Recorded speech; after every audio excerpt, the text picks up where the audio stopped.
Hi guys, आज मैं बहुत ही खुश हूँ क्योंकि मेरे पास्टर अंकल इंडिया की ट्रिप से वापस आ गए हैं। तो मैं बहुत ही खुश हूँ। सो एनीवेज, मैं आपको ये कहना चाहती हूँ कि मैं आज बहुत खुश हूँ। इन जनरल खुश हूँ कि मैं आपके सामने सही सलामत हूँ। मैं बहुत खुश हूँ कि मेरे बॉडी के सारे बॉडी पार्ट्स अच्छे से काम कर रहे हैं। मैं खुश हूँ कि हमारा जो स्वर्गीय बाप है वो मेरी मम्मी पापा भाई बहन सारे लोग को सही सलामत से अच्छे से ध्यान रख रहा है। हमारी लाइफ में सारे आशीर्वाद है, सब कुछ सही से चल रहा है। लाइफ में प्रॉब्लम्स आती जाती रहती है, पर रोटी कपड़ा मकान मिलता है तो उससे बड़ी कोई अच्छी बात भी नहीं है। मैं बहुत ही खुश हूँ कि और थैंकफुल हूँ कि ये जो सांस मैं ले रही हूँ वो गॉड ने मुझे दी है। और मैं बहुत खुश हूँ कि उसने मुझे ये सांस दी है ताकि मैं जी सकती हूँ, मैं आपके सामने ज़िंदा खड़ी हूँ। तो मैं बहुत ही खुश हूँ। लाइफ में कभी हमसे कोई प्यार हम किसी को प्यार करते हैं, राइट? पर हमें सामने से इतना रिस्पॉन्स नहीं मिलता तो हमारा दिल टूट जाता है। हमें रिजेक्टेड फील होता है।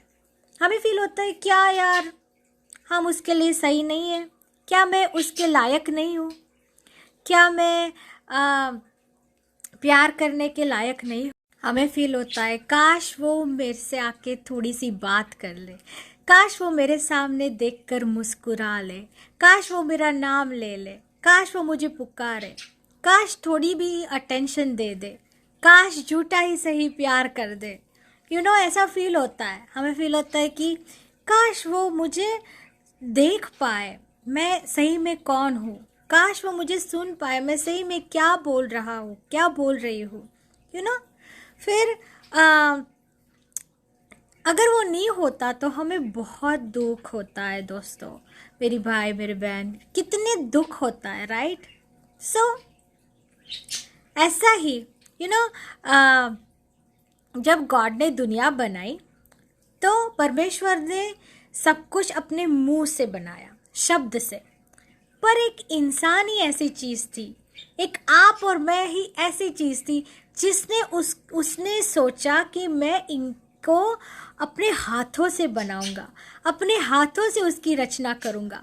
जी, वो हमको इतना प्यार करते कि उसने सोचा कि ये कोई मामूली चीज़ नहीं है, ये तो बहुत ही कीमती है, मेरे दिल के बहुत नज़दीक है, इसको तो मैं अपनी छवि में बनाऊंगा, अपने हाथों से इसकी रचना करूंगा। उसने ऐसा सोचा। पता है, कभी कभी मेरी मम्मी क्या करती, नहीं ऑलवेज करती है ऐसा, वो मुझे कभी खाना नहीं पकाने देती क्योंकि मेरी मम्मी को खाना पकाना बहुत ही पसंद है। That is her favourite area, right? तो वो नहीं चाहती कि मैं उसको बिगाड़ दूँ। वो चाहती है कि मैं जो भी खाना वो पकाए तो वो स्वादिष्ट हो, जो भी खाए उसको सुकून मिले, उसको लगे कि वाह क्या खाना बनाया है, राइट? उसको ऐसा चाहिए। तो वैसे ही गॉड ने जब हमको बनाया, उसने सोचा कि नहीं नहीं, मैं तो इनको मेरी हाथों से ही बनाऊंगा।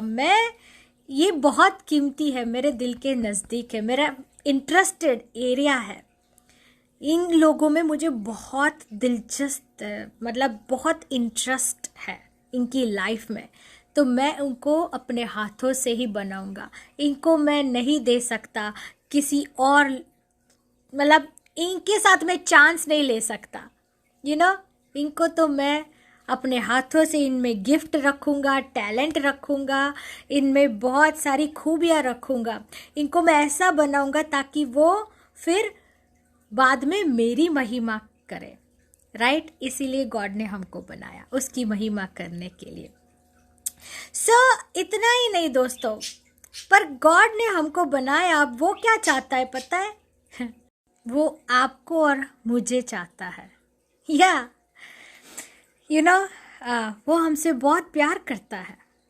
परमेश्वर यीशु मसीह हमसे बहुत प्यार करता है।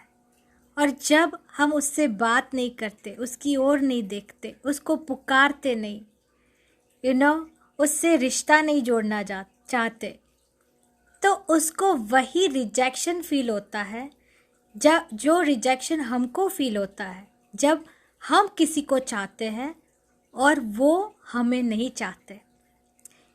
प्रभु यीशु इसीलिए आए थे, हमारी चाहत के लिए। हमको इतना चाहते हैं कि वो वाकई स्वर्ग छोड़ के, जिसने पूरी ब्रह्मांड, पूरी कायनात रची और तुम्हें और मुझे बनाया, वो स्वर्ग छोड़ के इस पृथ्वी पे आया, वो भी इंसान के रूप में, ठीक है। और वो इंसानों की तरह जिया, पर एक फर्क था, वो पापहीन थे, वो पापहीन जिए पूरा जीवन। फिर वे क्रूस पे मरे हमारे पाप के लिए, उनका मकसद ही ये था। फिर उनको कितना मारा गया, कितना अनाप शनाप बोला गया। उनकी कोई गलती भी नहीं थी, उनने कोई पाप नहीं था, फिर भी सबने उसको कितना मारा, थूका, कितना अनाप शनाप बोला और क्रूस पे लटका दिए गए हमारे पाप के लिए। और फिर वो कब्र में गए, गाड़े गए, ठीक है। और वो हमसे तब भी इतनी मोहब्बत करते थे कि वो कब्र में भी नहीं रह पाए, हमसे अलग। वो कब्र में से तीसरे दिन जी उठे और फिर वे कभी नहीं मरे। देखिए, अगर वो मर गए होते, राइट, और फिर कभी जी ना उठते, तो हम लोगों में से किसी के पास प्रभु यीशु के आने के चांसेस नहीं थे, 0% चांस। पता है वो वापस क्यों कब्र में से उठे? ताकि वो हम सबके पास एक साथ रह सके। वो कैसे? अगर कोई इंसान शरीर में होता है तो वो एक टाइम ही एक जगह पे मौजूद रह सकता है। जैसे कि मैं शरीर में हूँ तो अभी मैं यहाँ हूँ, पर मैं कहीं और नहीं हूँ, दुनिया के कोई भी कोने में ले लो, मैं सिर्फ यही हूँ, इसी लोकेशन पे हूँ, राइट, बिकॉज मैं शरीर में हूँ। तो प्रभु यीशु ने क्या किया कि जो भी कोई उनमें मानता है, उनके क्रूस पे मरने के, उनके कब्र में जाने के और फिर से जिंदा तीसरे दिन जी उठने पे मानता है और उसमें अपनी पाप की क्षमा कबूलता है, तो दोस्तों उन्होंने ये रास्ता निकाला कि वो अपनी पवित्र आत्मा से हमको मामूर कर देते हैं। वो पवित्र आत्मा आके हमारे शरीर में बस जाती है। कैसे होता है मत पूछो, ये सुपर नेचुरल है, स्पिरिचुअल है, आत्मिक है। ये एक चमत्कार है जो होता है। अगर आप ये मानते हो, प्रभु यीशु में वो आपकी पापों की क्षमा मानते हो और उसको कबूलते हो, उसको ग्रहण करते हो, तो पवित्र आत्मा आके आप में बसती है।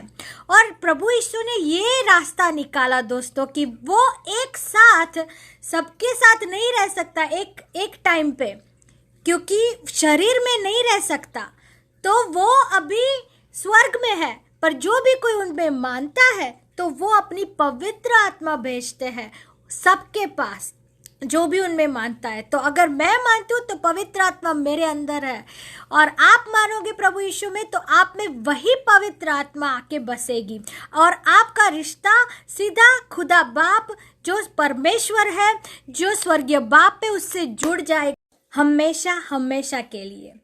तो प्रभु यीशु एक रास्ता है स्वर्गीय बाप के दिल तक जाने का, परमेश्वर से जिसने पूरी दुनिया बनाई उससे रिश्ता बनाने का। तो परमेश्वर चाहते हैं कि हम उससे रिश्ता बनाएं। क्यों? क्योंकि वो हमसे प्यार करता है। वो हमारा उठना बैठना, सोना जागना, चलना फिरना, घर में से बाहर निकलना, घर में वापस आना, हमारे विचार, हमारे अंदर जो चाहत होती है, दिल दिमाग सब कुछ जानता है। उसको हमारा पास्ट प्रेजेंट फ्यूचर सब कुछ पता है। ऐसी कोई चीज़ नहीं है हमारे बारे में जो उसको ना पता हो। नॉट जस्ट दैट, हम जिस चीज़ की फिक्र करते हैं वो भी उसका कंसर्न है। वो हमारे सारी चिंताओं पे भी उसको मतलब